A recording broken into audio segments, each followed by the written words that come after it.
Saudara-saudaraku terkasih, bersama saya ada Romo Samuel Bangestu, Vikjen Keuskupan Agung Jakarta. Halo Romo, apa kabar? Baik, dan sehat selalu. Ya, Romo, izinkan kami untuk bertanya, apa makna Paskah untuk Romo, terlebih dalam pemulihan kita pasca pandemi ini, Romo? Iya, bagi saya Paskah itu suatu rangkaian di mana kita berefleksi umat beriman yang mengalami kebocoran-kebocoran jasmani dan rohani. Saatnya sekarang masa pemulihan, karena kebangkitan Kristus itu membuat kita semakin yakin bahwa Yesus datang untuk memulihkan kita, menyelamatkan kita, mengobati kita yang luka, yang terpinggirkan dan lain sebagainya. Itu yang membuat kita bahagia karena Yesus selalu datang untuk menyelamatkan, memulihkan, mengobati kita. Dan banyak hal yang bisa kita lakukan bersama dengan Yesus. Dari kebangkitan punya makna apabila kita bersama Yesus membangkitkan orang lain juga, menyelamatkan orang lain dan memberikan yang terbaik untuk orang lain. Seperti Yesus wafat di kayu salib, dia kan tuntas melaksanakan kehendak Allah Bapa. Jadi kita pun tuntas melaksanakan kehendak Allah Bapa karena semangat Paskah kebangkitan itu. Semua sudah terlewati. Dengan Paskah itu bersama Yesus pasti akan terlewati dan akan punya masa depan yang sungguh luar biasa bersama Yesus itu. Saya berharap umat akan selalu bangkit. Baik Romo, luar biasa pesannya saudara-saudara. 1. Pemulihan, 2. Tuntas, dan ketiga bangkit. Bangkit Kristus juga adalah bangkit bagi kita, bagi saya, dan juga bagi Anda. Terima kasih Romo Sam. Salam damai sejahtera saudara-saudaraku yang terkasih, pencinta firman Tuhan. Berjumpa kembali dengan Bible Learning edisi Tri Hari Suci. Tidak terasa kita sudah melalui, meresapi, memaknai Tri Hari Suci dari Kamis Putih, Jumat Agung, dan tibalah saatnya kita untuk menanti kebangkitan Tuhan dalam Vigili Paskah. Saudara-saudaraku yang terkasih, rahmat yang besar menuntut tanggung jawab yang besar, menuntut sebuah persiapan dari diri kita.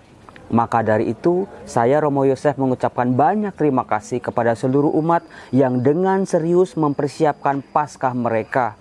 Sejak dari masa Prapaskah, pantang, puasa, beramal, kemudian juga dengan pertemuan-pertemuan APP, minggu pertama, minggu kedua, minggu ketiga, sampai minggu terakhir.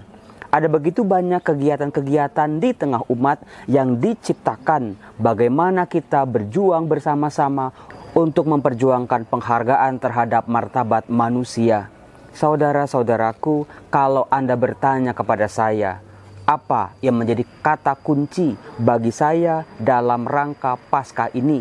Bagaimana setelah kita mengalami pandemi selama 2 tahun, dunia porak-poranda. Gereja harus mendefinisikan ulang pelayanannya. Dan kita pun sebagai orang beriman, iman kita pun kembali dipertanyakan. Seperti sebuah permata yang harus diasah sehingga berkilau-kilauan, demikianlah iman kita sepanjang masa pandemi ini.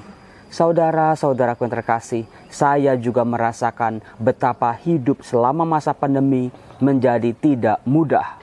Karena semuanya serba online, semuanya serba dibatasi, ekonomi pun mulai gonjang-ganjing. Saudara-saudara, percayalah masa pandemi selama 2 tahun ini menjadi pintu masuk kita untuk memaknai dan menghayati Paskah Tuhan kita di tahun 2022 ini. Saudaraku, di malam Paskah yang dibacakan adalah Lukas bab 24 ayat 1 sampai 12, yaitu kisah makam kosong. Yang menjadi pertanyaan buat kita adalah mengapa makam kosong menjadi bukti bagi kebangkitan Yesus? Pesan apa yang bisa kita ambil dari peristiwa makam kosong? Mari kita simak bacaannya bersama-sama. Dikatakan Lukas bab 24 ayat 1. Pagi-pagi benar. Saudara-saudaraku yang terkasih, kita semua sudah tahu Yesus bangkit pada hari yang ketiga.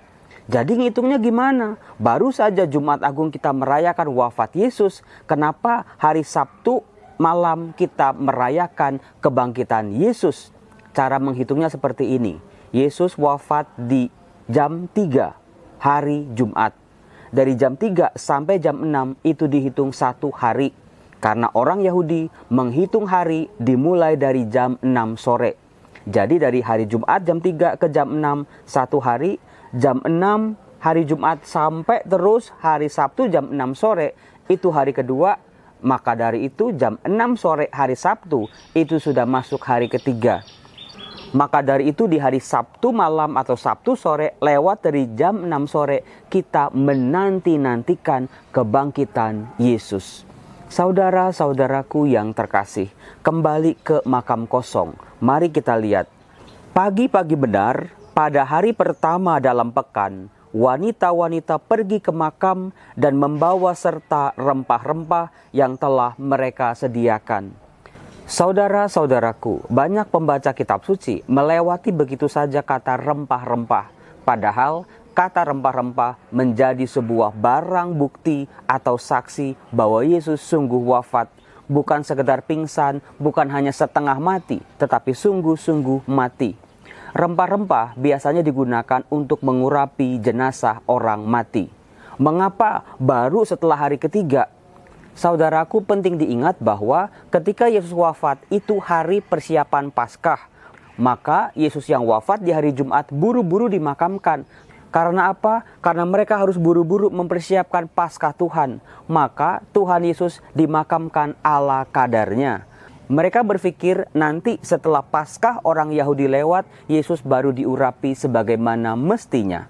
Mari kita lihat lagi. Mereka mendapati batu sudah berguling dari makam. Lagi-lagi di sini ditampilkan kuasa kebangkitan Yesus. Batu penutup makam dalam tradisi orang Yahudi adalah batu yang sangat besar, bisa berton-ton beratnya. Tidak mungkin digeser ataupun digulingkan oleh 2 atau 3 perempuan, harus banyak orang laki-laki.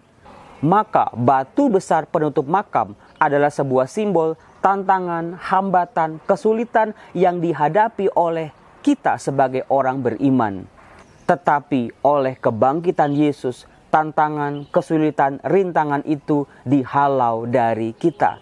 Percayalah saudara-saudara, Paskah kebangkitan Yesus satu persatu menghalau kesulitan demi kesulitan dalam diri kita. Tapi kuncinya apa? Kuncinya adalah berjuang dan berusaha seperti para wanita saksi kebangkitan ini. Mereka tahu nanti mereka ke makam, mereka akan menghadapi kesulitan yang sangat besar.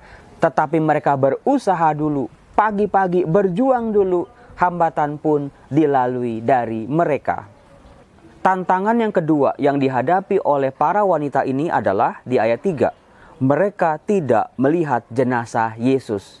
Dengan rempah-rempah, pagi-pagi benar mereka ke makam, mereka mau mengurapi jenazah Yesus.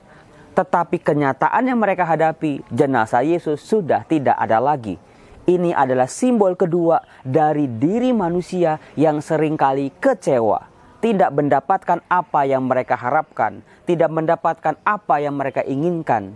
Tetapi saudara-saudara, seringkali manusia kecewa tidak mendapat apa yang mereka harapkan.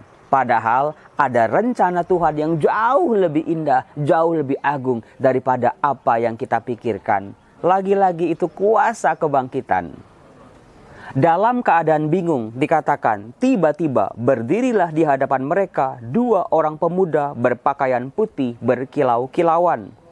Dikatakan wanita-wanita itu amat terkejut dan menundukkan kepala.